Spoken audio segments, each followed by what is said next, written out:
Well, good morning. This is Ian R. Crane, and it's the morning of Friday, the 17th of May, 2019. And this morning I'm still in Newcastle. I'm standing outside the Moot Hall here, which is where at 2 o'clock this afternoon, court will reconvene and Judge Kramer will deliver his verdict as to whether or not Gateshead Metropolitan Borough Council have been successful in their application to jail Mark Steele for breach of the injunction awarded by Justice Nolan a few months ago, about 8 months ago or so, last year.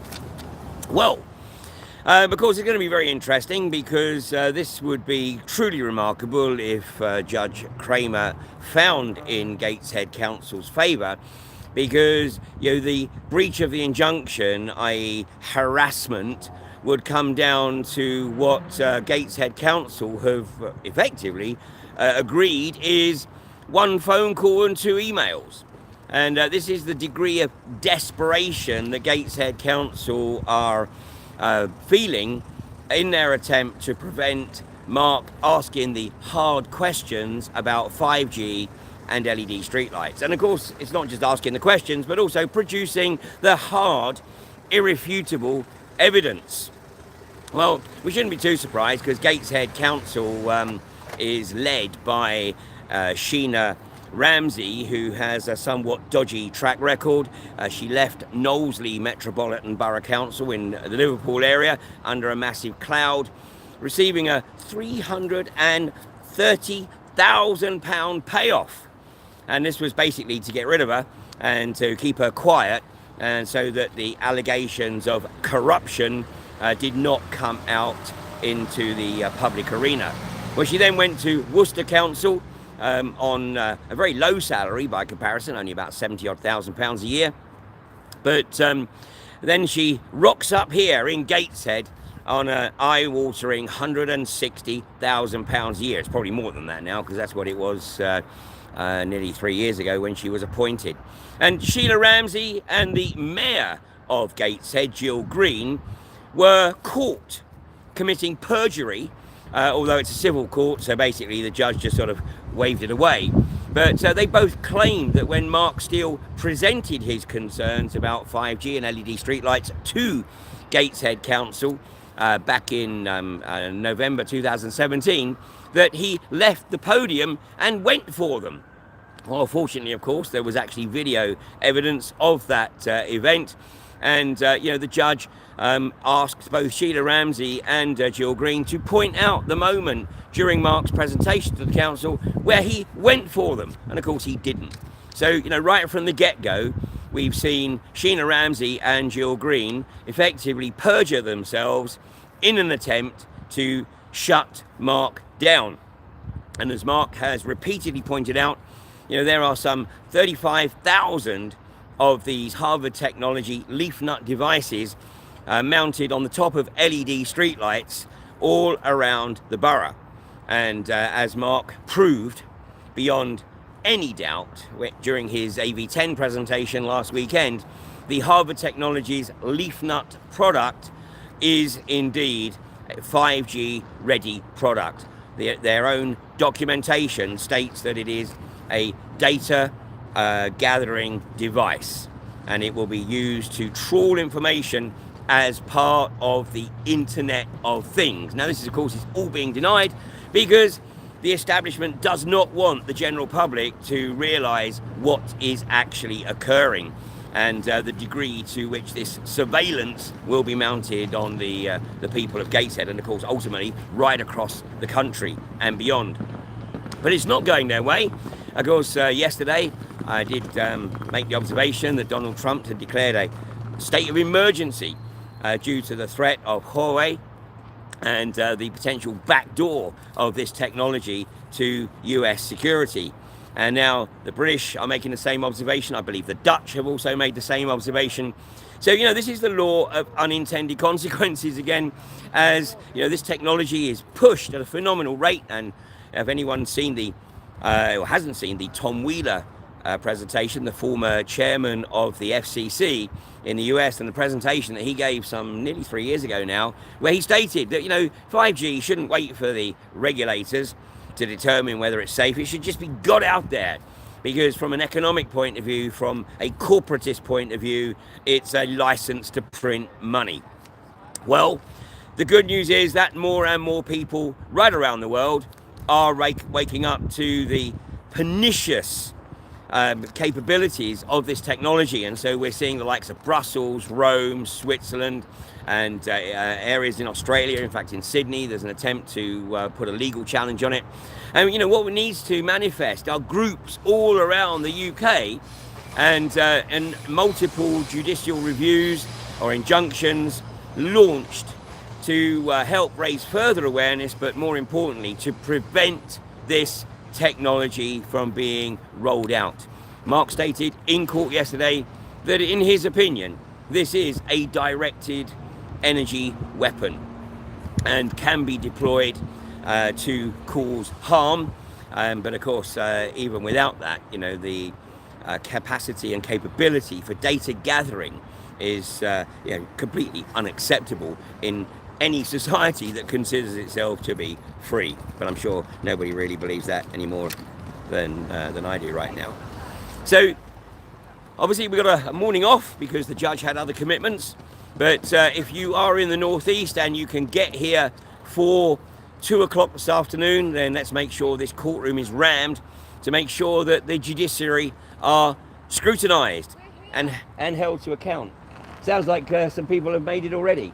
I know that one gentleman who came here yesterday, he had to go back to London last night, and he was making every effort to get back for 2 o'clock today because he considers this judgment to be so crucial.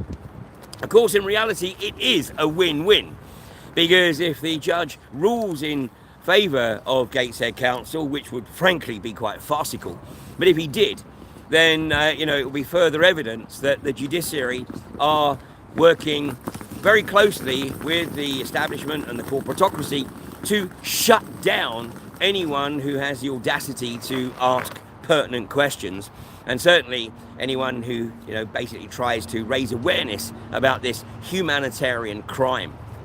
But my sense is that unless Judge Kramer received a phone call from on high last night giving him instructions, then I think he pretty much got the message. I think he pretty much understands what's occurring here, and we'll see how it pans out. And whilst he may well, understandably, leave the injunction in place, keep asking or demanding that Mark behave himself and act with appropriate decorum, then any attempt to penalise Mark for writing or making one phone call and writing 2 emails would be absolutely preposterous. So it is, as I say, a win-win. Gateshead Council are not going to come out of this very well. As was stated yesterday, there is not a single lamestream reporter in the court because, of course, as far as the lamestream media is concerned, if they don't report on it, then it didn't happen. Well, we're here to make sure that people do know what's occurring and that this information can be shared. And as I also said yesterday, I walked out of court just before 5 o'clock, and the first notification I got on my phone was that I'd been put in Facebook jail for 3 days. So I can't post anything, and certainly not these videos, on Facebook. So any help that you can offer in sharing this around would be greatly appreciated. Now, elsewhere, of course, the LUNATICS are definitely losing control of the assignment as more and more people wake up. And of course, right now, sadly, Lynn Tyre is potentially facing her last weekend at liberty in the UK, as Judge Suppression proved unequivocally that he is a total whore to the corporatocracy, and there was not a shred of meaningful evidence presented in court that justified him ruling that Lynn Tyre should be extradited to France. And next week she is expected to rock up to the allotted place and be transported away to France, where she is likely to spend some 2.5 years in a French jail on remand. And that's a country that is in total turmoil. And hopefully at the weekend we'll be uploading the presentation given by Georgia Pouliquin, at AV10, where she showed the very disturbing images of what's occurring in France and has been occurring over the last 27 weeks or so, and yet is not getting a single mention in the mainstream media. But David Noakes and Lynn Tyre, of course, David just released from Wandsworth Prison after serving 5 months. And yesterday, the headlines on the paper were "New drugs to beat cancer in a decade." That was on the Express and in the Mail. "New dawn in cancer war." Well, this is a total crock, because as everybody watching this knows, the pharmaceutical industry has no intention of ever releasing or allowing any effective treatment to come to market, because the revenue streams from chemo and radiotherapy are so lucrative. So, you know, before the person keels over, and let's remind ourselves that chemotherapy has an efficacy of about 2.7%. So before people actually move on to whatever it is that they move on to once they pass from this mortal coil, then the pharmaceutical industry wants to make sure that it gets something, anything from £40,000 to £90,000 worth of revenue from them. Meanwhile, of course, David and Lynn had developed and produced and distributed an extremely effective cancer treatment known as GC-MAF. And, you know, the establishment, of course, does not want people to know about this. And, you know, there is GC-MAF available in various forms from overseas. And, you know, I know that the genie is out of the bottle, and more people are looking to acquire this product. Of course, they'd love to acquire it from David and Lynn. But, you know, despite their tremendous track record and the outstanding efficacy, and of course, the counter to that is that nobody has ever died from taking GC-MAF. And, you know, this is not good enough. You know, the establishment wants them dead. It's part of the culling process. It's part of the population control management process. A bit like care pathways, which of course is a euphemism for nil by mouth, remove access to water and just let them pass on, keep them drugged up so that, you know, they don't cause too much trouble in the hospital. So the lunatics are definitely losing control of the asylum as more and more people do, you know, wake up to their agenda. And, you know, I would encourage people to take a look at the AV10 presentations when they become available, because the thread that runs through those presentations clearly shows the picture of the corporatocracy and the global banksters and their knowledge of what's coming and their intent to allow natural events to effectively wipe out a very significant percentage of the population. And this is what I'm referring to, of course, is the real climate change, which has nothing to do with CO2. I mean, that construct is again to keep people in line, and so that they can claim that as we get into a cooling period that they've been responsible for it due to their geoengineering programs. And then they'll claim, oh dear, we were a bit too good as we go into a period of very low solar activity, which leads to a massive reduction in food production. So it really is time to wake up and smell whatever it is that is emanating from those lunatics as they desperately try to regain control of the assignment. But please share as much as you possibly can. Looks like I've lost some quality on the transmission here. Wonder why that might be. Anyway, I'll call that a day, because it looks like they may have found a way to reduce the bandwidth here. It's been fine up till now. But anyway, do your own research, and please, if you can get here for 2 o'clock, do so.